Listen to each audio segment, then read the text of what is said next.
Arc length and sector area, calculate the shaded area. So I'm going to find the whole sector area and then I'm going to subtract the area of the triangle. So the whole sector area is theta divided by 360 times pi r squared. And that's the area of the sector. So that's 126 divided by 360 times pi times 4.2 squared. So I'm going to work that out on the calculator. 126 divided by 360, and then I'm going to times that by pi times 4.2 squared. So I get that the area is 19.39 ... and then the area of this triangle will be a half AB sine C, where A and B are both the radius. So that'll be 4.2 times 4.2 times the sine of 126. So I'm going to get it.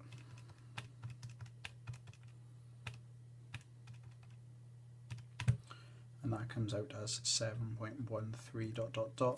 So then I'm going to subtract that from the entire sector and I find that the area is 12.25 centimetres squared for the shaded section. Second one, the length of the arc AB is 66 centimetres, the radius is 18, so that's 18 and 18. Calculate the size of the reflex angle AOB. So sector area, and obviously using arc length as well. So I'm going to rearrange the formula this time. So I'm going to get theta over 360 times by pi times diameter. This time they can tell us that arc length is equal to 66. So I get theta over 360 times by 36 pi is equal to 66. So theta divided by 360 is equal to 66 divided by 36 pi, because they're multiplying here, so they'll divide over there. So theta divided by 360 is equal to 66 divided by 36 pi. So theta over 360 is equal to 0.58 ... Take the 360 up and multiply, so I get theta equals 0.58 ... times 360. So theta equals 210 degrees. So it is 210 degrees, which is the angle they've asked me to find. What was the area of the piece of metal that was removed? So this is theta over 360 times pi r squared. So this is 210 divided by 360 times by pi times 18 squared. So that is area of a sector. So then I can plug that in and I get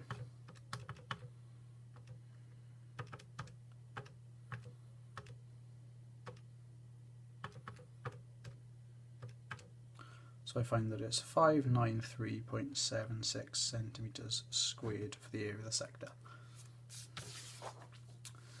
Next one then, calculate the length of the minor arc AB, and they tell you AOB is 80 degrees, and they tell you the radius is 15. So this is just going to be a simple arc length question. Theta over 360 times pi times diameter for the arc. So this is 80 over 360 times by pi times 30, because the diameter is obviously double the radius.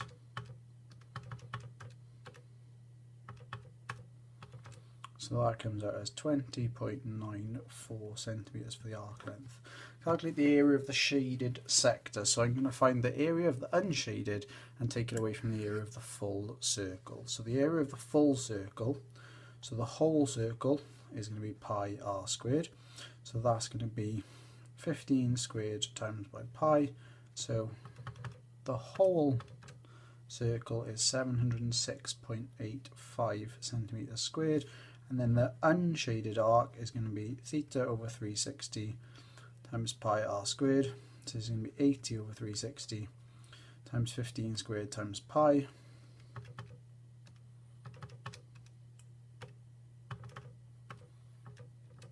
So that comes out as 157.07. And then I'm going to subtract that from the whole circle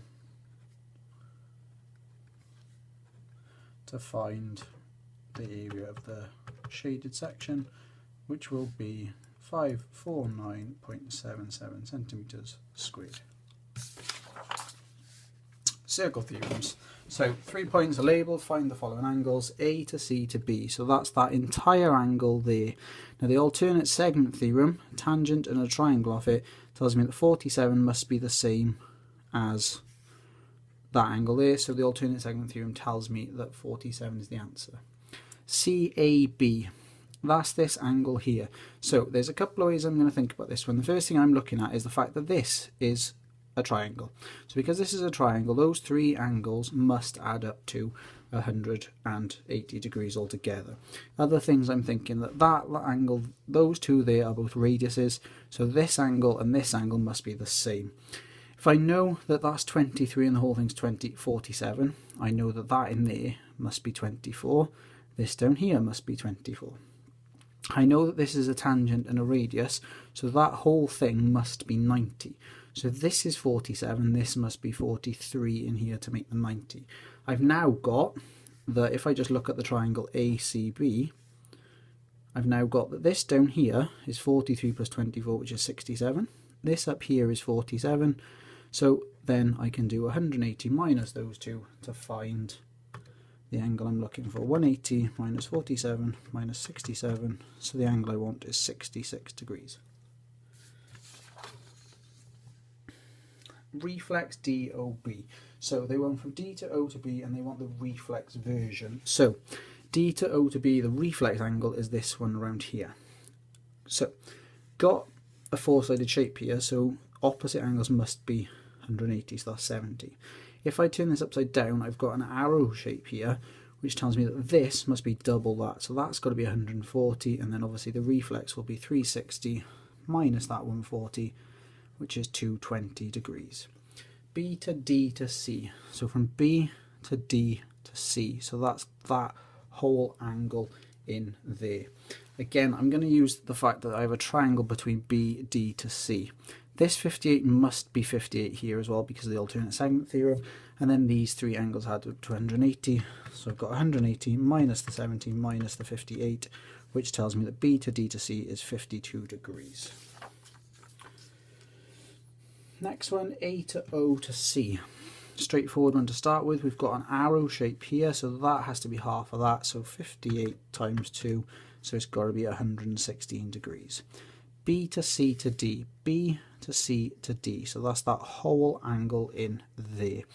I have two radiuses here, so that means that these two angles here are going to have to be the same. And I've also got other things happening here. I've got two opposite angles there which must add up to 180, so 58, this must be 112 in here. With any of these questions, just fill in everything you know. So this is 116, and then I've got a four-sided shape here. Those three, add them together, and then subtract that from 360, tells me I've got 70 in that gap there. I've got, what other things have we got going on here? We need B to C to D, so we need to find this angle in here at the moment. How can we go about it? We have a tangent here and a radius, so that whole thing must be 90, so we've got to have 42 degrees in there. And then from this we can see again that in a four-sided shape, that angle plus that angle must be 180, so 42 plus 62 tells me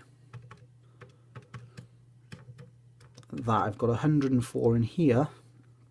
And then I can do 180 minus 104 to tell me that whole thing there must be 76 degrees. So even though I had the 70 there, that little bit in there would be worth 6. Last one. A, B and C are on the circumference. Explain why ABC is isosceles. So I need to prove somehow that two of these sides are the same and therefore two of the angles are. Because we've got parallel lines here, I know that this angle must be the same as this angle from angle rules of a Z. However, I also know from alternate segment theorem that this angle must be the same as this angle.